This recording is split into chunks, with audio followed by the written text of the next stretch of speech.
Yeah, hi. So today I'm going to do an FTP test, but I'm going to cheat.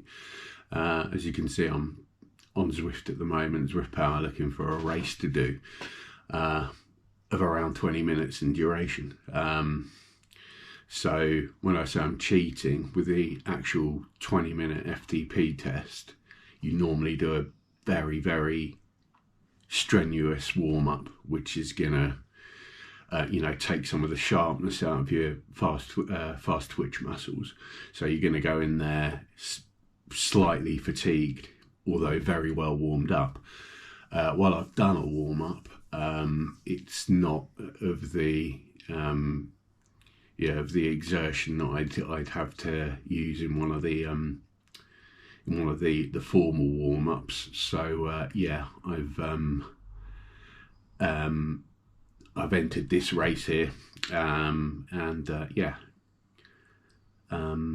it should take about 20 minutes and will give me a baseline idea of my 20-minute power, or of my FTP.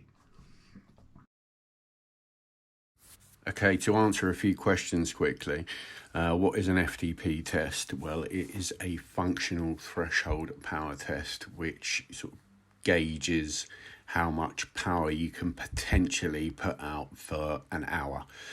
And that would be on a very, very good day, and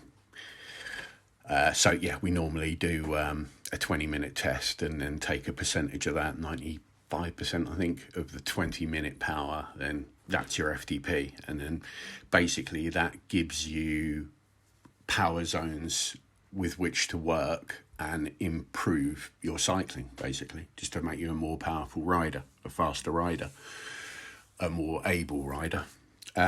Secondly, why am I doing this test today? Because I am just starting to train to break the world indoor IRONMAN world record, with the proviso that I won't be doing a swim. I'll be doing the indoor row instead, because I can't swim. Why am I doing it? I'm doing it for charity, as a lot of people do, but it's a great focus. It's like my main event for this year. I'm aiming to do it at the end of the year, sort of December. So I just want to get a baseline of, where I am at the moment and then build from there, because, with the bike leg for an indoor Ironman, I'm going to be needing to hold quite a lot of power for what I'm hoping will be about 4 hours, because my run is poor, which will be on a treadmill, but I'm hoping the run will be about 4 hours as well. But basically, I'm just hoping to make up as much time as possible on the bike. The row will be about 15 minutes, so it's not really...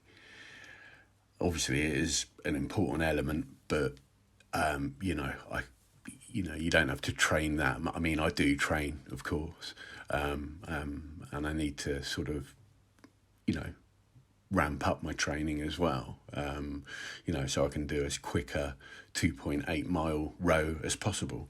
But first and foremost, I'm going to start on this cycling journey.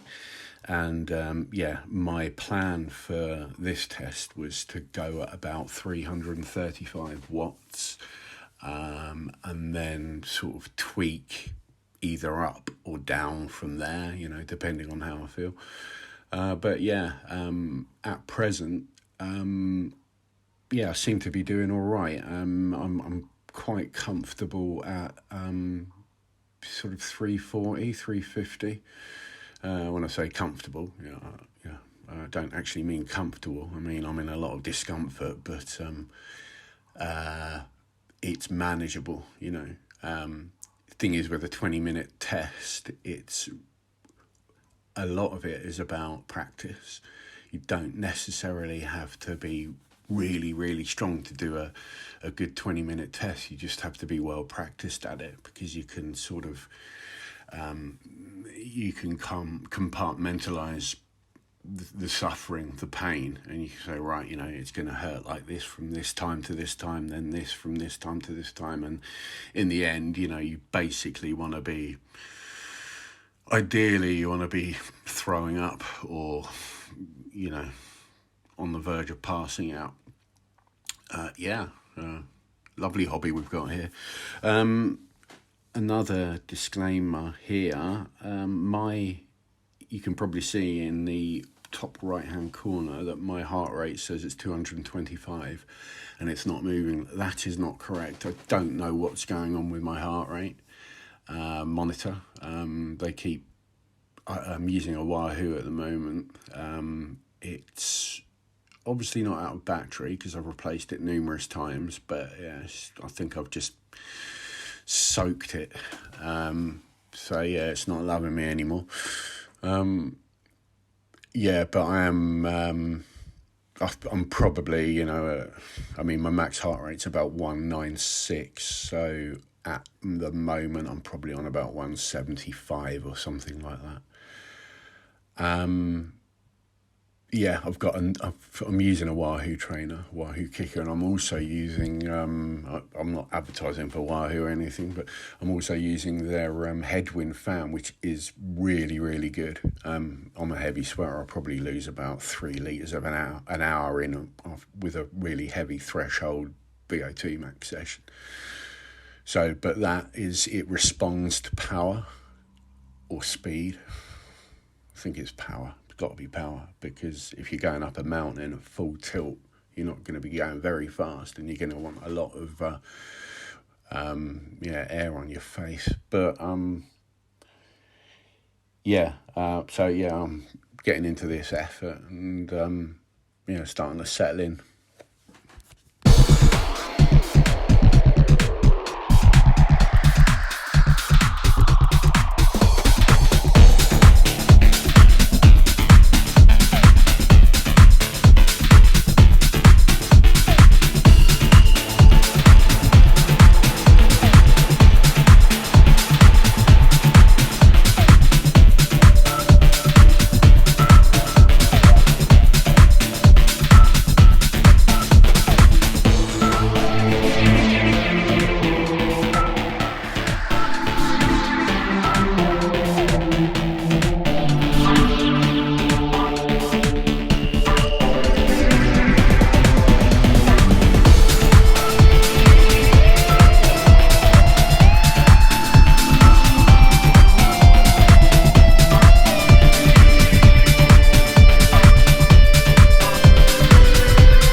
Yeah, so with 4k left, 4.2k left, things are now starting to bite, and it's very much a case of counting down the kilometres.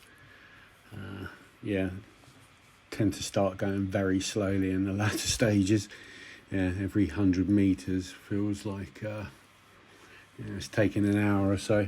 But yeah, as you can see on the right hand side there, I've managed to retain a gap, because I set out first, actually. There's only 8 of us doing this time trial. It's a B race.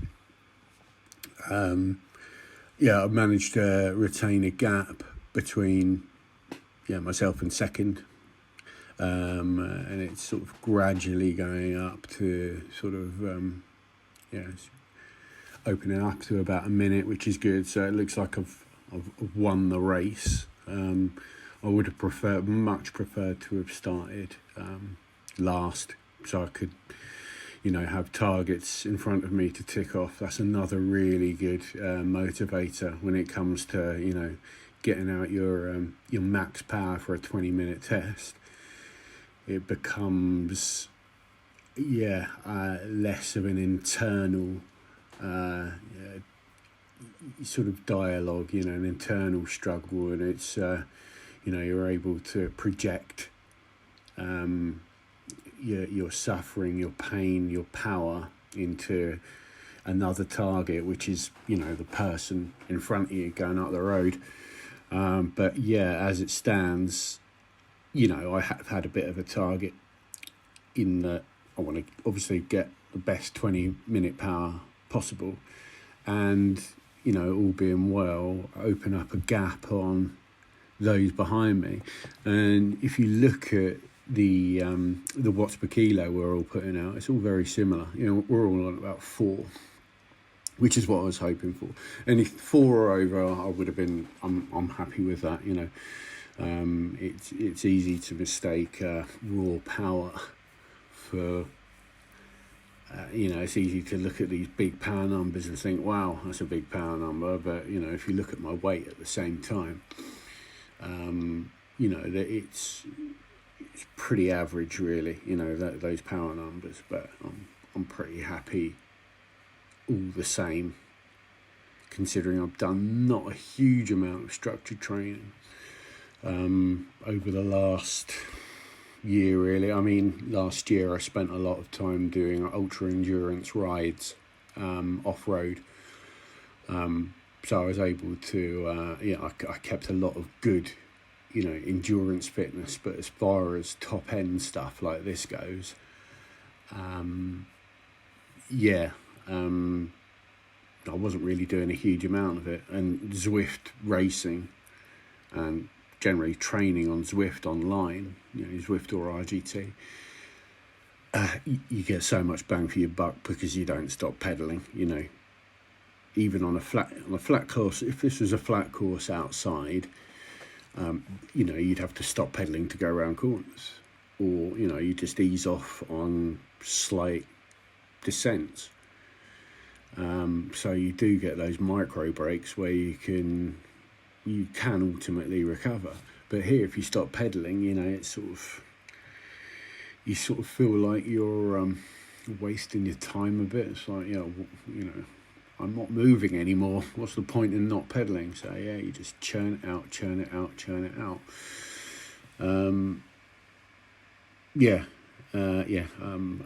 So 12.8k. I've got 1 kilometre left. Well, 1.1 kilometres left now, and it's really, if my heart rate monitor was working now, I think I'd be well inside the 180s. Probably parked somewhere at about 186, 187, and the fact that the race is coming to a close, you can see I'm sort of increasing the wattage. I want to finish over 400 watts. But like I say, these final hundreds of meters takes such a long time to tick over. They do feel, it just feels like purgatory. But you know, because the end is nigh, you know, there is a light at the end of this dark tunnel that you're currently traversing through. Yeah, 300 meters left, and I've never ridden a time trial on this course before, especially not 14 kilometers. So I'm expecting it to end bang on 14k, and there's 14k, it's just gone. I'm thinking, where the hell is the end? Because I've just emptied myself to get to 14k, and there's no ending in sight. So I've dropped power, you see, all the way down to 131 watts. I think, right, it's got to be this archway here. So yeah, if it isn't this archway here, I'm stopping anyway. I don't care, you know, because I've timed that effort, the whole effort, around 14 kilometers. Fortunately, it is that. And yeah, so I finished the 20-minute effort, 4.1 watts per kilo, 349 watts raw power, and 20 minutes and 12 seconds with a heart rate of 224. I don't think so. It probably would have been about 179 average, is my guess. Yeah, so that's that done. FTP, you know, sort of 325, 330. I don't know, it's sort of that threshold range, you know. I'll give it about, you know, 10, 15 watts roundabout, discretion. So yeah, that's set my my training levels. So, you know, if I do a zone 2 ride, it will probably be about 250 watts, between 220 to 260, something like that. Zone 3, 260 to 300, threshold 300 to 350, and VO2 max 360 up to about 400, then anaerobic, etc, etc. So yeah, that's given me a nice target, and basically I'm going to try and push up my FTP by doing a lot of sweet spot, zone 2 and sweet spot, so I can try and get, I basically want to feel really comfortable at about 300 watts, and that'll probably put me in really good stead for a really quick time on the bike, for the world record tilt. Right, yeah, next I'll take you on a run, and then we'll go into the gym at some point as well. So I'll see you for those installments. All right, bye.